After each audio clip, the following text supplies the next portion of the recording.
Bienvenidos mis amigos, mis amigas. Hoy les vamos a presentar un tema apasionante. De verdad que les va a gustar mucho y a todos aquellos que les guste indagar y entender el mundo en el que vivimos, realmente va a ser deleitoso, yo creo, ¿no? Va a ser el tema estructura y manifestancia. Miren, para llegar a la superestructura, vamos a estar hablando de que la estructura, el estructuralismo, conlleva una infraestructura, una estructura y una superestructura. Bueno, para llegar a la superestructura, definieron en qué grado eran significantes los actos de los hombres.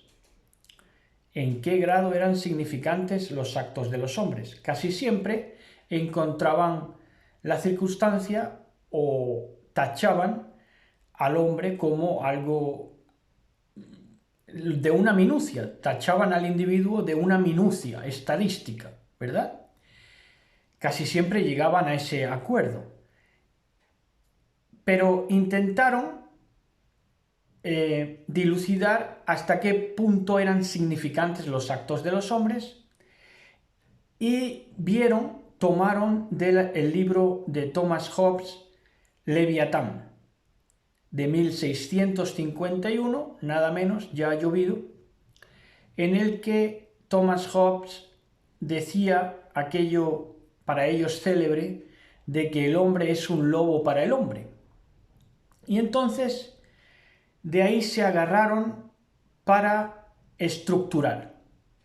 De ahí viene la estructura y la manifestancia y el estructuralismo que tomó de varias disciplinas, como puede ser la antropología, como puede ser también la ciencia, la medicina, bueno, todo toma del estructuralismo. Es decir, el estructuralismo es un diseño social actual. Entonces, en esa obra Leviatán de Thomas Hobbes, en la que se decía que el hombre es un lobo para el hombre, el Leviatán representaba, fíjense ustedes, porque saben ustedes que siguen Biblia y que a los que les gusta la Biblia, Leviatán sale en la escritura, ¿verdad? El Leviatán es la serpiente antigua, es el dragón de Apocalipsis 12, ¿verdad? Entonces le llamó Leviatán ¿a qué? Thomas Hobbes le llamó Leviatán a el poder eclesiástico y civil, o la unión de la Iglesia y el Estado. Para Hobbes, la unión de la Iglesia y el Estado era ese el Leviatán. Es un dragón mecánico, ese Leviatán. Es una superestructura. Ahí, en esa época de Thomas Hobbes, en el 1651, apenas estaba esbozando, señalando, ¿verdad? Para su actividad ulterior o posterior, que era en los siglos que le secundaron, ¿verdad? A ese 1651 que se publicó Leviatán. Pero era el proyecto, ¿verdad? Ahí empezaron a esbozarlo. Lo que iba a ser, ¿qué? Pues lo que nosotros llamamos desde este ministerio la maquinaria infernal. Bueno, entonces, el dragón, el Leviatán, es mecánico. ¿Por qué? Porque es solidaridad mecánica. Eso ya lo estuvimos viendo en otros temas. Tardaríamos más en explicarlo, pero la solidaridad mecánica es que hay un poder coercitivo, reflejo, que actúa sobre los individuos. El individuo que quiere pensar, ahora lo vamos a ver, el individuo que quiere pensar razonablemente, de manera racional, hay un sistema opresor coercitivo, irracional, que lo toma por sublevado y que lo minimiza al máximo, ¿verdad? Que hace que esos actos de los hombres sean lo más insignificantes posibles. Entonces, de todo esto tomaron luego los diseñadores sociales posteriores y Saint-Simon y Auguste Comte, que fueron dos sociólogos de esos años posteriores, siglos XVII, XVIII, XIX, lo sucesivo, Quisieron hacer viable el iluminismo, porque el iluminismo comportó una atrocidad satánica que hizo inviable la sociedad hasta para la misma Francia de la época del iluminismo, porque el suicidio estaba al orden del día, el sodomismo, el vicio y toda la debacle social, ¿verdad?, que conllevó. Y luego aparte las guerras napoleónicas, una detrás de otra. Entonces, intentaron hacer viable o lavarle un poco la cara Saint-Simon y Comte, Auguste Comte, que Comte hasta creo que era creyente, por hacerle un lavado de cara, o fue utilizado para hacerle un lavado de cara a ese iluminismo que es despotismo, ¿verdad? Para hacerle un lavado de cara al despotismo del cual estaba necesitado. Bueno, pues en ese lavado de cara luego ya se iba, digamos, a esponjear el rostro del iluminismo hasta hacerlo, presentarlo pues con una sonrisa radiante, una dentadura perfecta y una cara pulida en los presentadores de televisión, que es un lavado de cara de ese despotismo ilustrado. Bueno, entonces, nos situamos en los años 60 del siglo XX. El triunfo del poder judío, porque el judaísmo salió ganando de la Segunda Guerra Mundial, sea el precio que tuvo que pagar fuere como fuere, el punto es que salió ganando porque pudo realizar sus proyectos sociales, como por ejemplo la instalación en Palestina del Estado de Israel y muchos otros logros, como por ejemplo logros entre comillas, que fueron, por ejemplo, que los supervivientes del Holocausto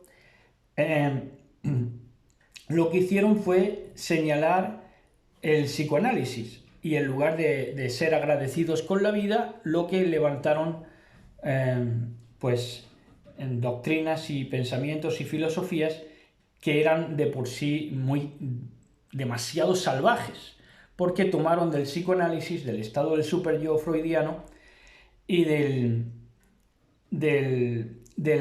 la psicología de las masas y el análisis del yo en cómo intervenir a la sociedad para engañar, para manipularlo todo y cómo dominar la mente del público. Esto es básicamente a lo que se dedicó supuestamente esos supervivientes del Holocausto. Espero que este tema no lo borren ni nada de eso, porque nosotros estamos constatando hechos históricos y no nos metemos con nadie. Bueno, entonces nos situamos en los años 60 del siglo XX. Y allí, pues, fue el auge de las sociedades doctas, de lo que se dio en llamar sociedades doctas, con ese poder judaico que había triunfado con la Segunda Guerra Mundial. Y entonces estuvieron muy en boga los museos, y por ejemplo también la Nouvelle Vague, que fue un movimiento de cineastas de la época, comandados por el homosexual, por el sodomita Truffaut, por ejemplo, que es tema de conversación todavía para esos culturetas que pululan, ¿verdad?, todavía a estas alturas, que tienen 70-80 años. Bueno, entonces, esas sociedades doctas implican o están sostenidas en una infraestructura. Infraestructura es estructura por debajo. Lo que se da en llamar también, si hilamos las cosas como son, infraestructuras son cloacas. Las cloacas del Estado son infraestructuras. Esa infraestructura va a ser tapada a todo lo que dé para que no quede manifestancia, para que no quede una estructura visible. Y lo que se vea sea una superestructura en la que todos son caras sonrientes y eufemismos. Entonces se sostuvo en la infraestructura esa criptosociedad que tomaba, por supuesto, de la masonería. Eso es obvio. Eran sociedades doctas, museos, corrientes de cine, corrientes filosóficas, corrientes artísticas, que tomaban de la masonería, ¿verdad? Y la masonería, a su vez, por supuesto, de los supuestos valores de la Ilustración, con lavado de cara, ¿verdad? Entonces, Piaget, por ejemplo, uno de esos filósofos sociales, quiere hacer esta criptosociedad masona, quiere hacerlo, convertirlo en algo inteligible y propagandístico, de tal manera que se pudiera auspiciar y propagar los ideales, al fin y al cabo, los ideales ilustrados, pero los ideales ilustrados un poco más limpios de lo que lo presentó, de lo que fueron presentados con el Leviatán de Thomas Hobbes, que decía que el hombre es un lobo para el hombre, ocultarlo lo más posible, ¿verdad? Ese ideal subyacente. Ahora vamos a ver que infraestructura es lo subyacente y estructura es lo que se muestra.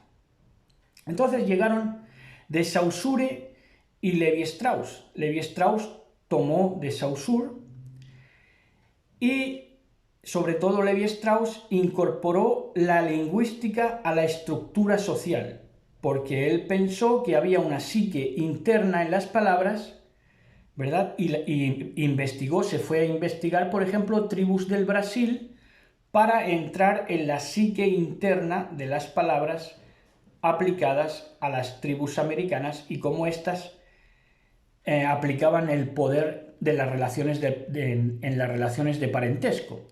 Entonces lo que hizo Levi-Strauss es descifrar códigos subyacentes. ¿En qué? En la psique de las personas a través de las palabras y de las relaciones de poder familiares. Esto se dio en llamar parentesco straussiano. Ahora,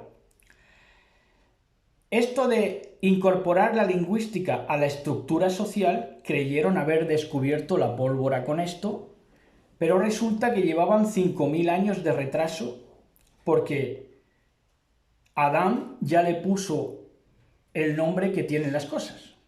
Adán ya nombró las cosas por su nombre.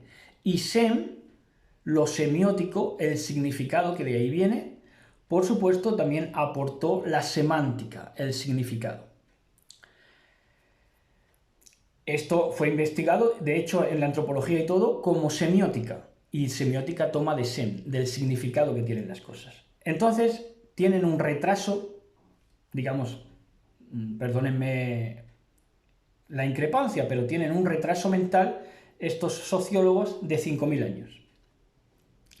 Y por eso, por ese retraso social de 5.000 años, encontraron que por medio del totemismo se podía deificar al animal. El principal animal que deificaron es el lobo, el dragón y toda esa mecánica del estado de la solidaridad mecánica, de lo monstruoso, en definitiva, ¿verdad? Y por medio del totemismo se inclinaron al animal, acordando socialmente la deificación del animal, digamos, del monstruo. Por eso en los dibujitos animados al día de hoy, pues los niños simpatizan ya con monstruos. Los monstruos son los buenos, ¿verdad? Según lo que se ha propagado. Entonces estos diseñadores sociales enseñaron también el Levi-Strauss, aplicando la psique interna, que esto toma del psicoanálisis para manipular la mente del público, para quedarse con la mente del público. Entonces aplicaron el psicoanálisis y hicieron ver que lo mítico también es lógico. Hicieron ver que lo mítico, en el mito también actúa una lógica. E incluso que lo mítico es un fenómeno también intelectual, aunque es animal, irracional, pero que ellos toman o quieren tomar y propagar como intelectual, como racional. Es una inteligencia, una astucia, ¿verdad? Es una astucia propia de serpiente, eso ya lo conocemos los que estudiamos Biblia.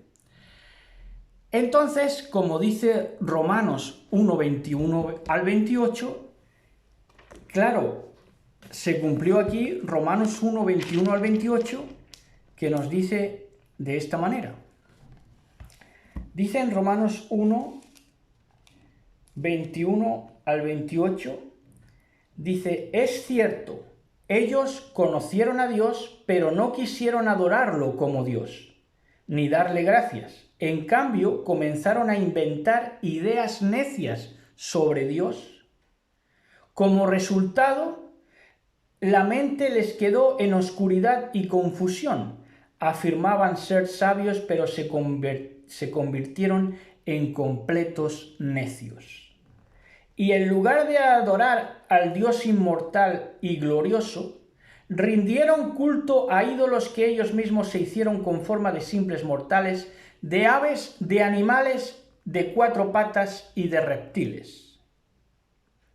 Entonces Dios los abandonó para que hicieran todas las cosas vergonzosas que deseaban en su corazón. Como resultado, usaron sus cuerpos para hacerse cosas viles y degradantes entre sí. Se aberraron, en otras palabras.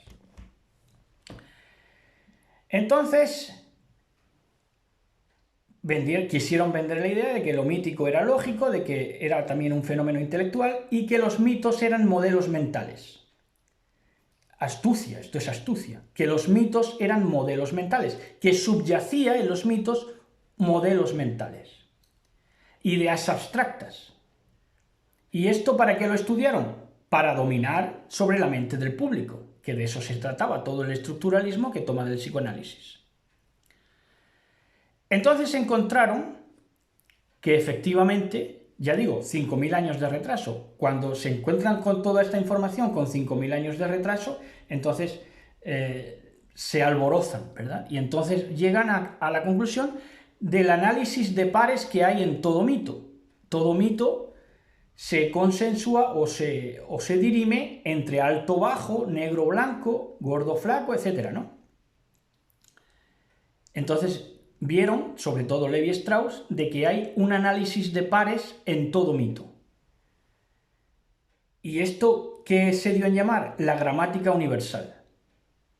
La gramática universal, es decir, aquello en lo que coincidían.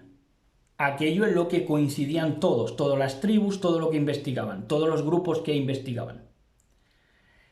Esto se llamó gramática universal y más avanzadamente y con el correr del tiempo se dio en llamar también unidad psíquica de la humanidad.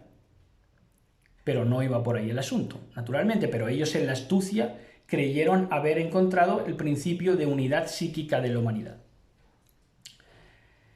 Claro, esto era fin, encontrar la unidad psíquica de la humanidad para crear una solidaridad mecánica en el que el grupo irracional dominara al individuo racional y lo dejara bajo mínimos, absorbido mentalmente. Entonces, el estructuralismo encontró un enemigo que ya había salido incluso antes que el estructuralismo, que fue el marxismo. Entonces, como vieron que el marxismo era enemigo del estructuralismo, se lo estudiaron y se lo tragaron al marxismo. Porque el marxismo señaló que había una infraestructura, unas cloacas del poder capitalista. Y eso no convenía. Entonces, se lo tragan al marxismo y ya la infraestructura que son las cloacas de poder la meten debajo de la alfombra ya para que nadie lo vea. Ejemplos de que en este actual estructuralismo participa una infraestructura que no queda al descubierto pero que existe. Podemos ver cosas. Podemos ver, por ejemplo, que el Vaticano dicen que es de los principales fabricantes de armas, que también ayudó a que mujeres quedaran pues contaminadas en sus úteros con los profilácticos, con los preservativos, ¿verdad? Porque es químico. La medicina química también la propagaron, la medicina química en lugar de la natural. Es un inframundo, es una infraestructura, ¿verdad? El ascenso, es que si nos ponemos a nombrar no paramos. El ascenso de los Kennedy, que fue en el Estados Unidos de la época del estructuralismo. ¿Qué pasó? Que los Kennedy accedieron al poder porque en los años en el que se prohibió el alcohol, ellos traficaron con alcohol, por ejemplo, ¿no? Eso poca gente lo sabe. ¿Por qué? Porque es infraestructura. Por nombrar un ejemplo tonto aquí en España, Los Lorenzo, Francis Lorenzo y el otro hermano, que tienen rostros mongoles, claramente. Y estos fueron máximos accionistas del Canal Plus a finales del siglo XX. Y el Canal Plus, pues, ¿qué hizo? Que instaló en España la pornografía dura, ¿verdad? Y estos, los Lorenzo, tuvieron un affair con Marsaura, una mujer que todavía es joven, tendrá 50 años o por ahí, preciosa. Bueno, pues estuvieron con ella y Claro, ¿cómo la engañaron? Porque supuestamente que una mujer hermosa tiene que enamorarse, no sé, de ideales románticos, nobles, altruistas. Pero esta gente se vendía como altruista, pero lo que propagaron fue vicio. Lo que propagaron fue pornografía, la instalaron en el país. Esto no se sabe, claro, es infraestructura, esto hay que estudiarlo, ¿verdad? O el pub Arny, que estuvieron implicados humoristas y presentadores como Jesús Vázquez, como los Morancos en Andalucía, que son muy graciosos, ¿verdad?, pero que estuvieron ahí implicados. El Duque de Feria, que era un notable, de estos de nobiliario, título nobiliario, ¿verdad? Oigan, y estuvieron ahí traficando con niños, ¿verdad? Y se descubrió, pero se quedó en nada. Vamos, se quedó como que la gente hablaba de más. Y estuvieron investigándolo, al final salieron libres y ahí continúan, en el mundo del espectáculo. Esto no se quiere... Claro, se quiere enterrar. ¿Qué es? Infraestructura, cloacas del poder. Cloacas del poder. Entonces, ¿qué nos dice la estructura? La estructura nos dice, conforme al marxismo, porque se lo han tragado al marxismo, dicen lo mismo que el marxismo, que es que lo que ves es lo que hay y no hay más. Lo que ves es lo que hay y no hay más. Esto es lo que nos dice la estructura. La infraestructura, ¿qué nos dice? La infraestructura nos dice que va a evitar que el neófito vea, que el principiante, que el que no está cursado, que el que no ha indagado, no le quede a la vista nada. Esa es la infraestructura. Te lo van a quitar de vista. Y la superestructura, que aquí es donde les descubrimos, la superestructura, que es lo que se ve hoy, es la estructura. Ellos te dicen lo que ves es lo que hay y no hay más. Pero la superestructura, lo que está por encima de eso, es una solidaridad mecánica, que es una reacción irracional cuando se profesa por el individuo una racionalidad. Con esa solidaridad mecánica que es el Leviatán, que es enseñarte que el hombre es un lobo para el hombre, y para eso van a discurrir con toda su industria de los medios de comunicación, para mostrarte que en los noticiarios, que el hombre es un lobo para el hombre. ¿Por qué? Porque esa solidaridad mecánica necesita matar toda creatividad y sesgar toda individualidad y racionalidad. Entonces, ¿qué es lo que ha quedado manifiesto? La manifestancia, ¿cuál ha sido? Que ahora pones la televisión y ves caras felices, dentaduras perfectas, que nos narran esas dentaduras perfectas y caras felices, nos narran, sin embargo, y nos meten en locura, nos narran de un mundo aborrecible, en el que el hombre es un lobo para el hombre. Esta es la estructura y la manifestancia. Espero que lo hayan disfrutado. Shalom, shalom. Besos y abrazos. Gracias.